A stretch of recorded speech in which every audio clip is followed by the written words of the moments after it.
we took almost 8 months to do that integration with the bank. So that was really an eye-opener, that even after 5 years of starting my pool, the bank's processes were the same, like they had not changed. And that's how the idea came into it. Because you've gone through that journey, you've gone through that problem, Right. and you can relate to the end customer yourself because you are one of the customers. So in solving a problem for yourself, it becomes easier to be motivated to solve. True. What regulation should I follow? Should I take a license or not?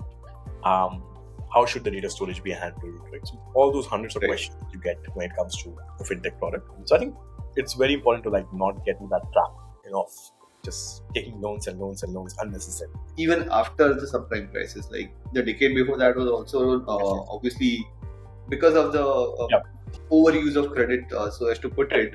But given the fact that we would want to avoid any kind of those kind of ramifications coming to India, and the fact that the generation that is now entering the workforce has access to credit on one. Welcome back to an exciting episode of Fintech Ki Baat. Today we have with us Mr. Rohit Taneja. If you haven't seen the first part yet of the founder story, just click on the link somewhere here, or you see it, just click on it, watch it and come back.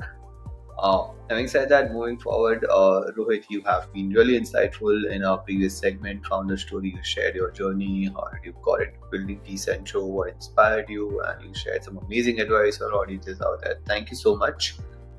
Having said that, let's take the next step and kind of talk about Decentro, what it does and all of that. But first, let's start with the origin story of the name. Why, how did you come up with that name? Sure. Yeah, it's super interesting actually. So I've been a big fan of blockchain and still am. Still believe in the whole concept of decentralization. So that's one of the things which is baked into that name.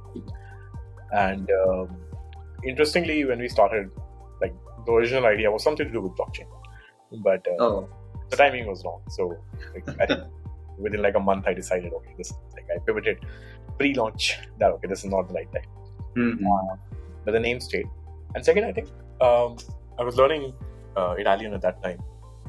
So it's decentralization was actually called Decentro. Short name in Italian, yeah. And this was a cool sort of shorter name that stuck with me. So looks like this is a brand name for us to use. Interesting. That's a really interesting journey. Really interesting story for the name. Thank you so much for sharing that. Having said that, let's get into what exactly Decentro does. You said that it started off as a payments company. You were trying to build something. So let's talk about it all. Sure. Yeah, absolutely. So the pain point of why Decentro came in the first place goes way back slightly. The first company that I was running, which was my pool-in, which was peer-to-peer payments. One of the key problems that we faced was just the banking infrastructure, the kind of time and money that goes into building basic pipes in terms of IMPS, UPI, money transfer, basically, when it comes to integrating with banks. And initially, I dismissed that, thinking that this is maybe a tiny thing, and over time, things will change, or maybe it's a small company thing, and big companies don't have to face these problems. But then, fast forward, and I think you might know the journey. We got acquired by 2017 by Wibmo, which is a much larger company, and then that further got acquired at almost $70 million by PayU in 2019.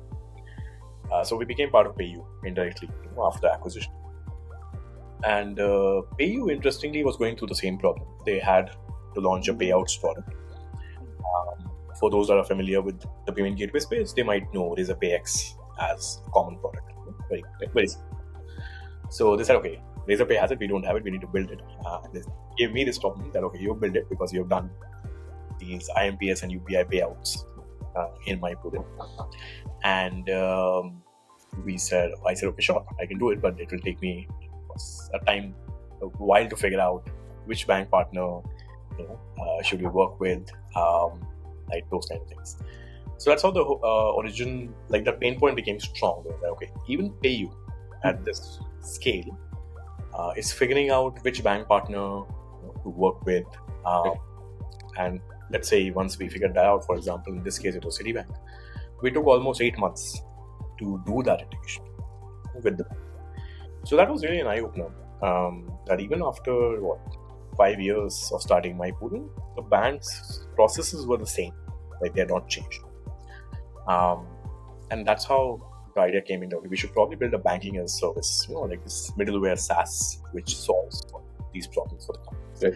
So yeah, that's the why behind Decentro. And of course, we started as payments first and then started adding a lot of things over time. Understood. No, I think this is really interesting. It is the classic problem that normally a lot of entrepreneurs face, and a lot of them give up, but some of them, like you, kind of move on to build the problems that you're facing. So if you're trying to build a company and you face certain challenges, specifically in the fintech phase, for example, at that point of time, banking infra wasn't matured enough to kind of provide those kind of API layers or the middleware layers, right, or had those endpoints to facilitate what you wanted to build. So you kind of took a step ahead and build the entire orchestration layer yourself. Right. Other people would be able to build it, right? Right. So yeah, I think this is really interesting, and this kind of gives me a call back to one of the points that you were discussing earlier. Where do you find inspiration to the ideas to build your thing, right? Sometimes what you're building and problems that you're facing could itself be the problems that you end up solving. Absolutely. Which is what makes it easier as well, right? Because what ends up happening is you've gone through that journey, you've gone through that problem, right? And you can relate to the end customer yourself because you are one of the customers. If you're solving a problem for yourself, it becomes easier to be motivated to solve. True. Having said that, right, talking about banking as a service industry currently, how have you seen it evolve in the last, let's say, 5 years, maybe let's say 2019 to 2024? How has it changed? Sure. Yeah, a lot of it actually. So I speak with context to India. Globally, there are, of course, multiple things, but I think just maybe restricting to this chat to India, I think one is UPI has of course, I think taken off. That's a no-brainer. But what that has led to is there are new business models that have come on UPI. And when I say banking as a service, obviously, you have to break down banking into multiple components. So KYC is a part of banking, payments, cards, so many things. And I think the key thing that most companies do, which is the right way, is you choose which components of the banking as a service stack you want to solve for. So you can't do 100% of it. So you choose, that maybe we'll do cards, maybe we will do, account issuance, FD issuance, loan issuance, whatever, hundreds of things like that. So that's one of the things which has evolved in the last 5 years. Just companies choosing the battles of which thing to build. And correspondingly, a good thing that has happened is the market has become much larger. Simply because of new fintechs emerging and new business models emerging. Like credit on UPI, for example, was non-existent 5 years ago. Credit card linked with UPI was non-existent 5 years ago. Of course, the way co-lending is happening, the scale at which co-lending is happening was much smaller 5 years ago. So I think a lot of those great initiatives have come in on the BFSI, both the regulated and unregulated fintech side. And due to the depth of the market increasing, the number of companies have also increased which want to serve this market. So yeah, I think these are I would say some of the key changes. And then there are hundreds of new things in terms of fintech infra like ONDC and OCAN which are coming up. Yeah, which are again a whole different topic in itself, but yes, amazingly powerful. Yeah. Indeed.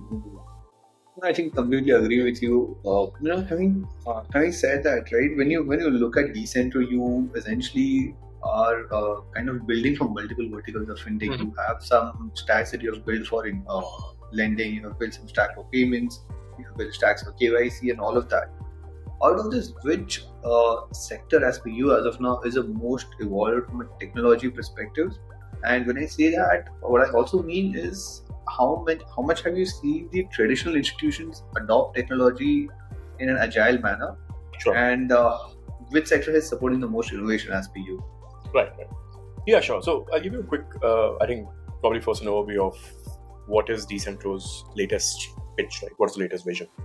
Sure. And how it is being shaped. So, of course, that was a pain point that we covered. And now, at this point, the mission of the company is to give a very solid lending infrastructure. What I mean by that is lending is one of the ultimate use cases that we really want to cater to. And in that lending journey or in that lending use case, we essentially are bifurcating the entire problem statement into multiple parts. Right? So, for example, you have KYC as a problem statement, you have underwriting as a problem statement, right? You have capital disbursement, repayment. So the entire lending journey, you can just break down a loan journey of a consumer or an SME to see the different components of that. So that's the larger mission on the vision of the company. And within that, obviously, first, as I said, we started with payments as a key pain point to solve, and then started adding everything else, in terms of your KYC, underwriting, bunch of components as well, debt collection as well, acquisition. So yeah, that's like the high level thing. So lending infra, and then within that, the entire component of lending infra. I think to your question of what are the categories, or say what are the verticals or use cases, so to say, which are really driving a lot of ROI, right, for us. I think one is unsecured consumer lending. So your just the level at which consumers are borrowing is BNPL, credit cards, of course, your regular personal loans as well, house loans. That is exponential. The pace at which it is growing is extremely high. And it is not just across banks, it's also across NBFCs, right, as well. So I think it's a mix of both banks and NBFCs which are really helping the consumers access capital as and when required. So unsecured lending is one of the major categories, I would say, when we speak about our customers. And this includes both fintechs and the banks as our customers, right? So we serve on both sides of the equation. The second major category is your commerce. So what's happening is within within regular e-commerce, you would see fintech coming in as a key theme, in the sense that, say, Flipkart trying to offer you a buy now, pay later, Amazon trying to offer you a credit card, Make My Trip trying to offer you travel now, pay later. These are extremely common examples, and there are hundreds of these, both on the B2B side and B2C side. So I think that's another larger theme which is really helping us, and one of our key verticals and use cases as well. And then you have your standard run-of-the-mill, QR collections, UPI collections, playing games online, paying for OTT online. Those are, like, of course, standard use cases, other use cases. Indeed. I think that makes a lot of sense. And having said that, I think this has been observed as well, right? Over a period of last couple of years as well, there has been an exponential rise of one is co-lending arrangement. Second is you would see a lot of traditional players getting into the digital avatar to start lending digitally, which earlier did not used to happen. Earlier there would be these lending apps or digital lending apps that would be leading this piece, but now the entire game has changed with bigger players coming in with their own apps or super apps or whatever you call it, and they would have lending as their main product that will drive the revenue channel, while the others are the engagement features and all of that. So I think it is definitely headed that way, as you correctly said. Right. Having said that, right, there's an interesting segment that we kind of do here on Fintech Ki Baat, wherein we kind of try to de-jargonize certain terms for layman. We call it explain it to me like I'm a 5-year-old or a layman, right? Depending on what we're talking about. So having said that, we did use banking as a service term early on a lot. So kind of let's pick that up and let's see if we can try and demystify that. Over to you. Yeah, sure. So I mean, from a layman perspective, right, I think probably the best analogy can be probably a laptop, or a computer, right? So to speak. All of us, and we are using laptops and computers right now. So you have an operating system, right? Either a Mac or Windows running on your laptop. The key objective of that operating system is to allow you to run any application you want. That's essentially what it does, right? So you can install games, you can install software, right? You can install browsers on your computer. And the way the operating system is able to do that, it's because it's able to be a bridge between your software and the hardware. Right? So you don't have to worry about, okay, how do I configure this, browser, or how do I configure this software? The operating system does it for you. It handles the hardware. Right? So that's exactly what banking as a service is when it comes to fintech. Right? So we are like an operating system for you to build an app or build a platform or build a fintech product on top of it. And you don't have to worry about the hard part. Okay, which bank do I work with? Is it allowed? Is this not allowed as per regulation? Right? What regulation should I follow? Should I take a license or not? How should the data storage be handled? Right? So all those hundreds of questions you get when it comes to a fintech product, we try to solve as much as possible by handling that complexity. So operating system is the best analogy I would say.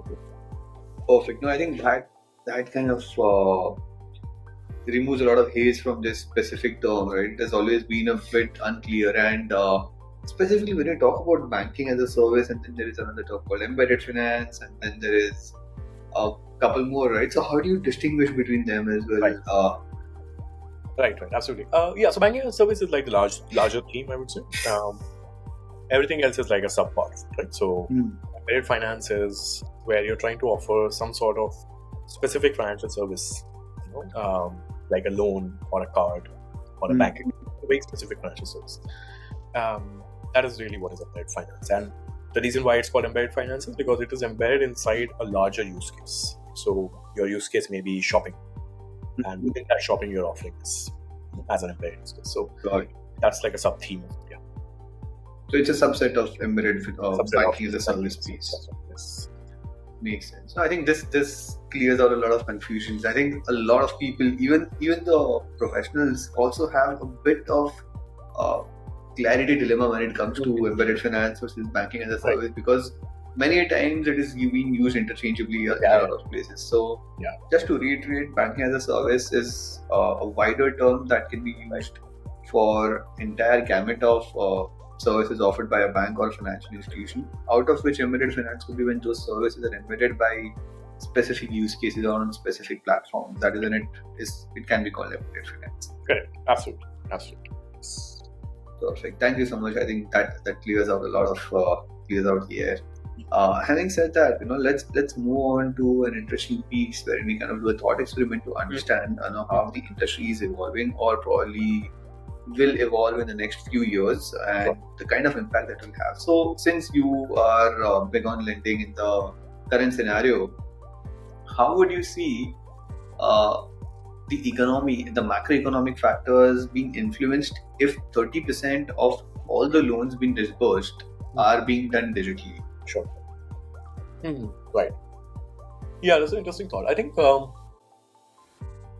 one of the key things that will happen is your cost of lending will go down, right? So because it's digital, right? So you look at a regular loan application journey, be it a house loan or a personal loan, a lot of it tends to be physical nowadays. Till date. So it usually has been like you go to a branch or somebody comes to your house, right? There's a bunch of documents to fill in, right? And so of course, small ticket has become digitized now. Large ticket still tends to be very physical. And you can see the difference, right? So small ticket is much easier to offer. It's on the application, so the cost of servicing a customer really goes down drastically. That's like a major change when it comes to the macroeconomic. What that means is that there's a second order and third order effect. Since the cost goes down, then more people can actually do more business. So companies can actually grow much faster, and the number of companies that want to enter that sector also become higher, right? Which means your competition will also become higher, right? So that's the positive and the negative side. I think, and then there's a flip side from a consumer angle, which is, let's say, we as consumers, we will get access to loans much easily, which also means that we'll have to be more careful of when we actually need it, because as we all know, right, the easier things are, the more accessible they are, the more casual people tend to be in availing that or just taking for granted. So you can see Blinkit being a classic example, right? People are ordering 3 times a day, right? When they can actually do it once a day, right? So I think it's very important to not get into that trap of just taking loans unnecessarily. That's also something that the macroeconomic angle we need to be careful of. And then the larger theme is, of course, the economy should not become super dependent, say, on credit as a driver. And credit is a very powerful driver. It's a very positive driver in general. Credit is what really allows an economy to become larger and larger.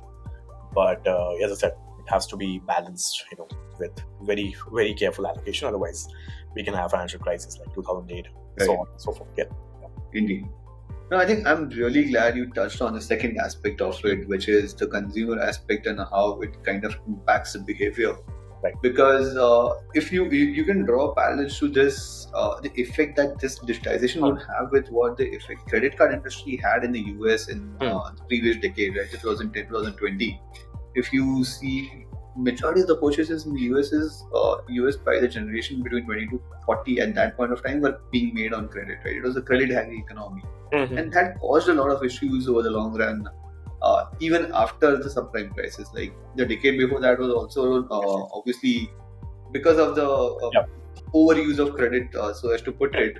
But given the fact that we would want to avoid any kind of those kind of ramifications coming to India, and the fact that the generation that is now entering the workforce has access to credit on one tap, right? एक tap पे personal loan मिल जाता है, एक tap पे credit card virtually हो जाता है. While it's all good for the organizations, issuers, and all of that, right?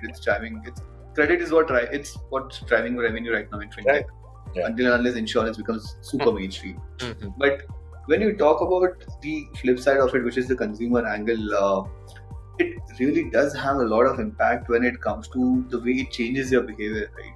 अगर पहले ऐसा होता था कि अगर मेरे पॉकेट में 1 लाख रुपए नहीं तो मैं जाके आईफोन नहीं लेता. Abhi, a person who is not even saved 1 lakh in his life ever is going to go and buy an iPhone on EMI just because it is available at no cost EMI for 6 months. Right. So that I'm really glad you covered it, and would want to know a bit more of your views on how do you think that could be managed with the growing digitization. How can we as issuers or tech providers or lenders make sure that responsible credit behavior is also ensured? Right. Yeah. No, I think it's a very large theme. One is the role of tech is not that high in that case. If you look at it, this is more of a behavioral problem. True. So it's more about how do you it's more about front end than the back end actually. So there's very limited, I would say, influence that we can do. Specifically, Decentro can do, or companies like Decentro can do in this case. But the fintechs or the lenders, I would say, influence is much higher on how do you design your applications, what are the friction points in those. For example, something that a lot of your personal finance managers like InMoney, even now Cred, what they do is they try to give you very insightful information on your wealth, right? And they try to give you insights on, you can increase your wealth by XYZ if you do ABC. Or you can switch from A loan to B loan and save on interest, right? Those kind of things. So I think those apps are, of course, I think they already have it in the roadmap that they want to inculcate responsible behavior in the consumer. So those apps can do amazing work when it comes to just front-ending and giving good, nudges and good insights on the phone to the user. And then at the same time, I think consumer education, which of course we all know RBI and the government are pushing very heavily on.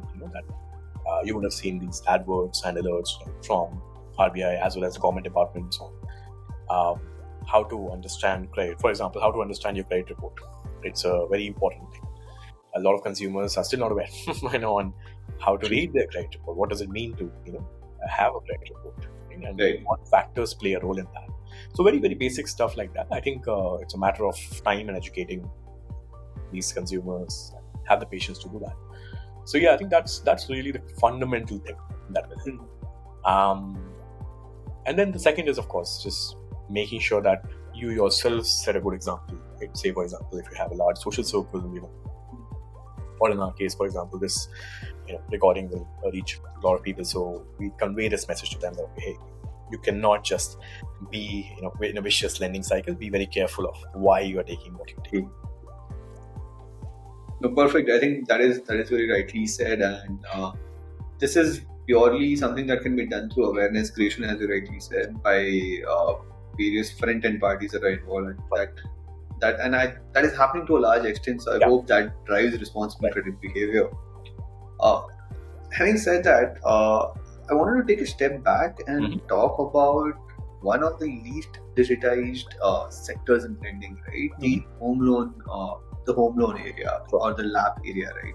So what is your take on that? What are the challenges, and what is your overall view on that segment? Right.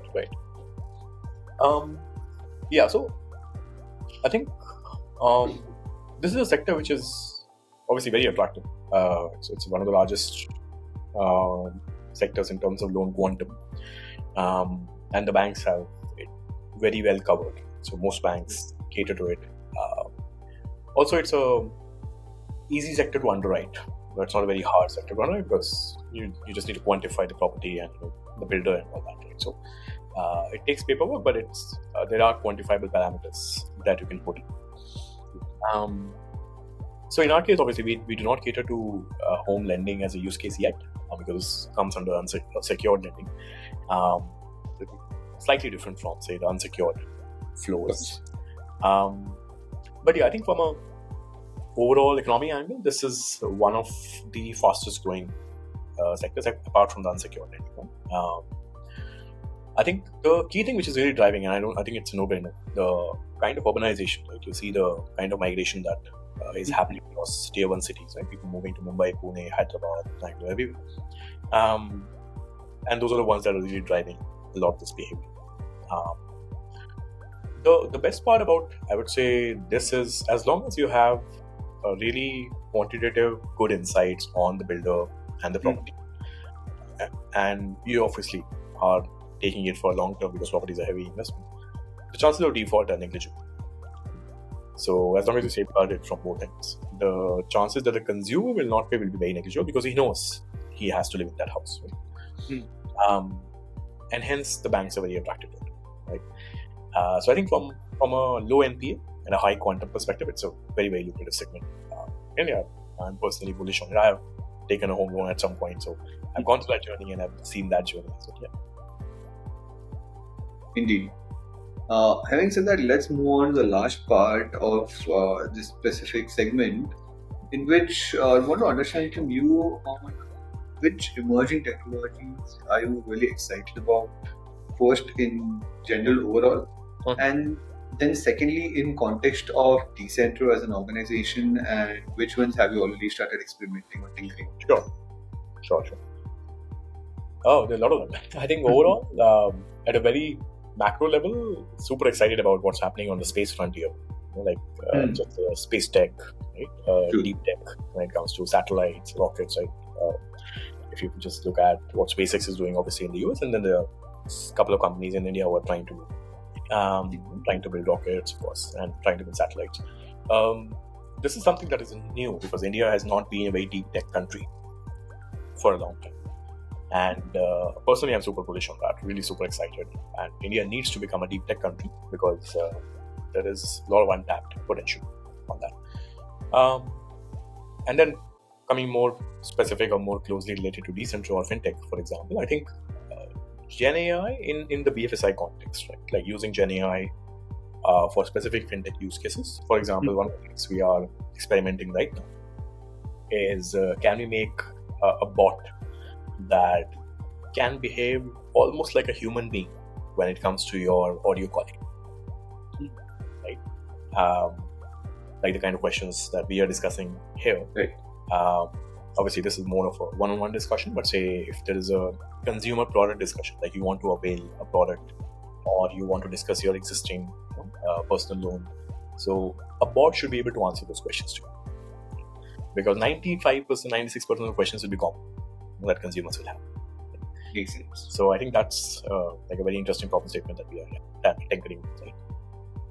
Interesting. I would tell me, if you're willing to share a few other use cases, right, that you are also kind of excited about that Gen AI can bring to BFSI. May or may not be something that you're experimenting, but overall, which you have observed in the ecosystem. Right.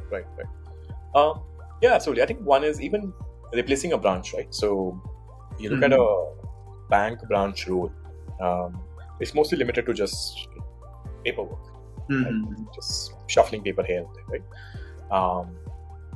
And a lot of that now with obviously digital paperwork happening, e-sign and all that, it has become possible to replace bank branches, right, with like just automated software. And within that, if you can add a very intelligent, human-like bot, right, on the other end, not just from a chat perspective, but also from a voice calling, video interaction, right? So I think that is something which is again very, very interesting, very, very powerful in BFSI, because you can see how it will impact the banks directly by reducing their cost drastically, right? So Right. the bank will be able to do a much better job in terms of servicing you. That's one. The second is, say, in terms of just deep analysis of transactions. So a lot of times what happens is, because, and this is a second order effect of this heavy consumer industry that we live in, people are spending left, right, and center, right? I mean, people are spending on chai wala, sutta wala, right? Everywhere, right? And because it has become so easy to spend, people lose track of their expenses, right? Like, unless you sit down and really tally your expenses, it becomes hard. Like, you don't keep a track of it. 200 rupees yahan kharch ho gaye, 100 rupees yahan kharch ho gaye. But a very smart bot, or even a very simple bot, can actually help you, right? Give you an analysis at the end of the week saying, okay, hey, looks like you're spending more on this. You may fall short of your EMI, or you may fall short of your SIP, right, that you want to invest in equity. And those are very important nudges, because those are what will help you, balance your wealth and liabilities. So I think those are also something which I'm personally very excited about, that kind of automation. Amazing. No, I think this is super exciting. Specifically, one is the bot that you're building to do the calling piece, right? If that can be implemented, one in the sense that can also have like a vernacular language support, Right. I think Exactly. that would be brilliant. Many people have tried to build it in the last few years. Some have succeeded to an extent, but there has been still a lot of challenges in bringing to mainstream, right? Right. And there are very interesting functionalities that are coming out from voice payments perspective that has been out in the market since the last couple of years. Right. But this kind of a bot is what will kind of help drive those volumes as well. And Right. the second piece that you essentially spoke about from the perspective of the branchless banking. Yeah. That would also be kind of really interesting to see how that plays out. Right. Absolutely. Yeah, you're right. I think the vernacular one is especially what we're aiming for, because India is vernacular. I don't think we can escape it. So Indeed. it has to be. Yeah. Having said that, I think this has been a really exciting and an insightful conversation, Rohit. Thank you so much. It was really a pleasure speaking with you, and I'm sure myself and my audiences have learned a lot from you. Thank you so much for your time. It's really been a pleasure. Thank you, Shreya. Yeah, my pleasure.